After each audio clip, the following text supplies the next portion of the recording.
Deep in the frozen wilderness of Canada, hidden among the rocks and ice of Labrador, sat a secret that nobody found for 34 years, and when they finally find it, they thought it was Canadian. It wasn't. It was Nazi Germany's. Subscribe to my channel right now. Because on this channel, we bring you history's most jaw-dropping, unbelievable true stories. To understand this story, you need to understand one simple fact about weather. In the Northern Hemisphere, weather systems travel west to east. That means every storm, every cold front, every weather pattern heading toward Germany was born somewhere over the Atlantic Ocean. And before it reached Germany, it passed through territory controlled by the Allies. Now, why does that matter? Because in World War II, weather was a weapon. Knowing what weather was coming could mean the difference between a successful air raid and total disaster, between advancing troops and a frozen retreat.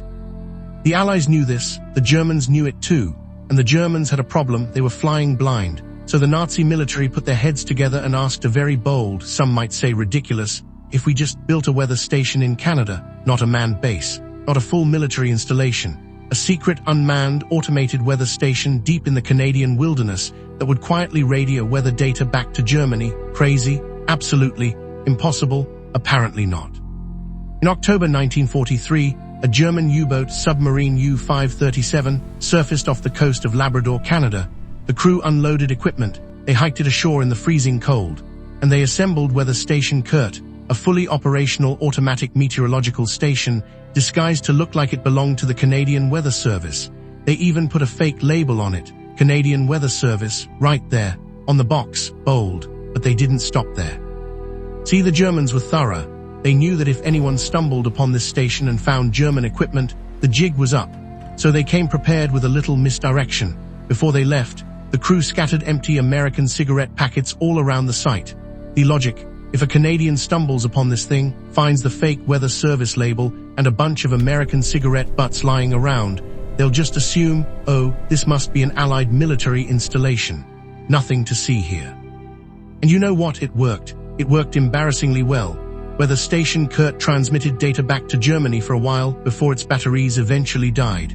And then it just sat there, in the frozen wilderness of Labrador, quietly rusting, waiting, while World War II raged on, while the Allies won, while the world rebuilt itself, while the 1950s came and went, the 1960s, the 1970s, just sitting there.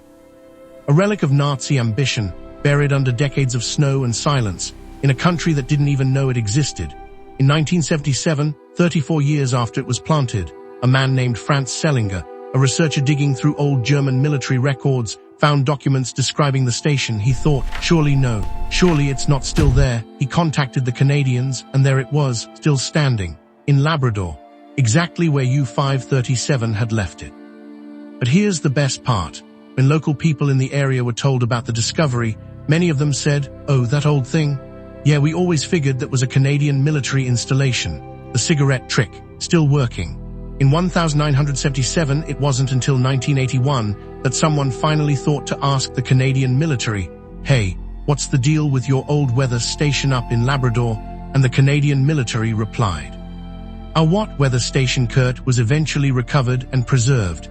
Today, it sits in the Canadian War Museum in Ottawa, the only known German military installation ever built on North American soil. A reminder that in war, sometimes the strangest, most audacious plans are the ones that actually work. For 34 years, history is wild, my friends.